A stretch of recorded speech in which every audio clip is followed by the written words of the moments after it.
Hello, welcome to my channel, or welcome back if you've been here before. My name is Beth Ann. Today I am doing the Traveling with Books tag, which is an original tag by Gina Stanier. So I will link to her announcement video down below, and I'll also put in the prompts with timestamps if you want to skip ahead. So let's dive into it. So the first question is, do you read when you travel? Yes, I love books. Obviously, I read when I travel, but how much I read when I travel totally depends on the trip and who I'm traveling with, and et cetera, et cetera. So number two is, do you travel with paper books? So yes, always. Number three is, do you travel with an e-reader?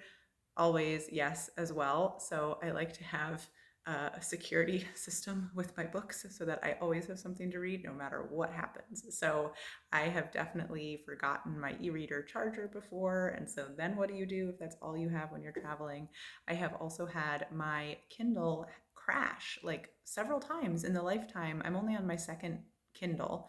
I tend to keep them for like 6 or 7 years, but with both of my Kindles at several points during the lifetime of the Kindle, it would just crash for like 2 days, and there was nothing I could do about it until the battery eventually ran out. And then I also have had my newer Kindle crashed one time in a way where I could use like what other people have said on the internet about how to rescue your Kindle and get it to boot back up. But like that would be a nightmare if it happened when I were traveling if I only had my e-reader for reading. So I always have physical books and I always have an e-reader because I'm extra.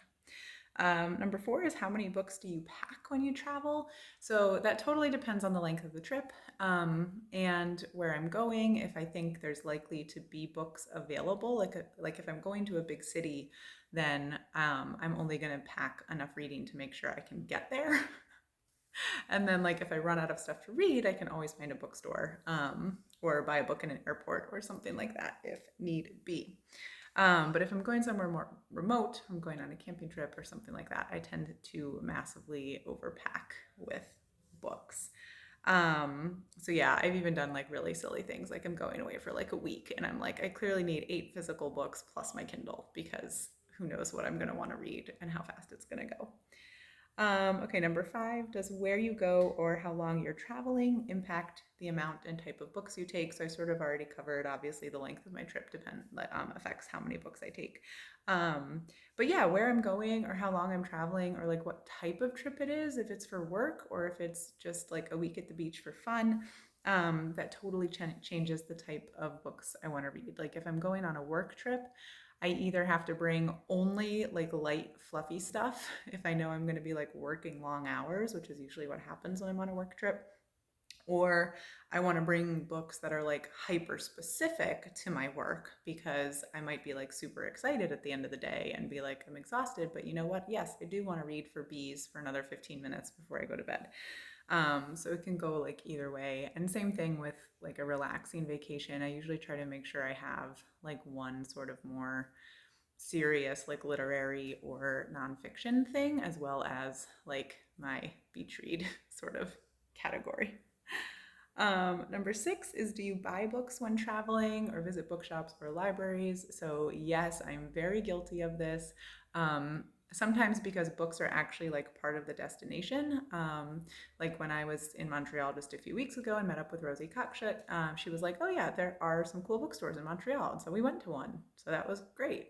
I've also done like when I was on a 2-week trip through England, several years ago, like a stop in Hay on Wye was like a planned must have. And that's like a little village near the border of England and Wales that is famous for its bookstores and its festivals and things like that. So like obviously the point was to go and buy books because you're not going to go to a town that is like almost entirely made of bookstores and not buy the books.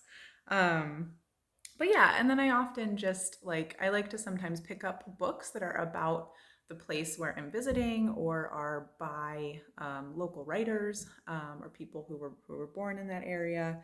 Um, I also sometimes like to do that ahead of time, buy them and bring them. But yes, I like to do that. And then I am very guilty of buying books in airports. And there's partly like an emotional thing of like, okay, but what if I get on the airplane and I don't want to read the 8 books that I brought and I don't want to read my Kindle or my Kindle crashes? I need an airport book. So I pretty much, if I'm doing any sort of like cross-continental or transatlantic flight, like a big flight, I'll buy a book because like what if we're stuck in the air for 20 hours and I run out of books or something terrifying like that? So I need my emotional support airport book always. And then I also like, you occasionally hear about like famous airport bookstores that are closing down. And so my fear is that we'll end up in a place where there aren't physical bookstores in like airports and train stations anymore. And so I have this totally irrational thing of like, if I occasionally buy a book, like I'm continuing to support the airport bookstore. Um, yeah. Uh, okay, so yeah, that's all of the questions. I hope this was interesting to some people. I've been really loving watching these tag videos because I love to hear about what people pack. And I feel like a lot of us who love to read and are obsessed with reading have very, very strong opinions and like a lot of thought goes into like what books we pack and how many to pack and all of that. And so I think this tag lets us let out like our inner nerd that's terrified of being left somewhere without a book to read. And I'm enjoying it. Okay, I'm going to tag 2 people. So I'm going to tag Margaret Pinard because I know she's been doing some traveling recently, and in researching the books that she writes, she goes to related places and reads books about them. And so I assume that's interweaving books and travel.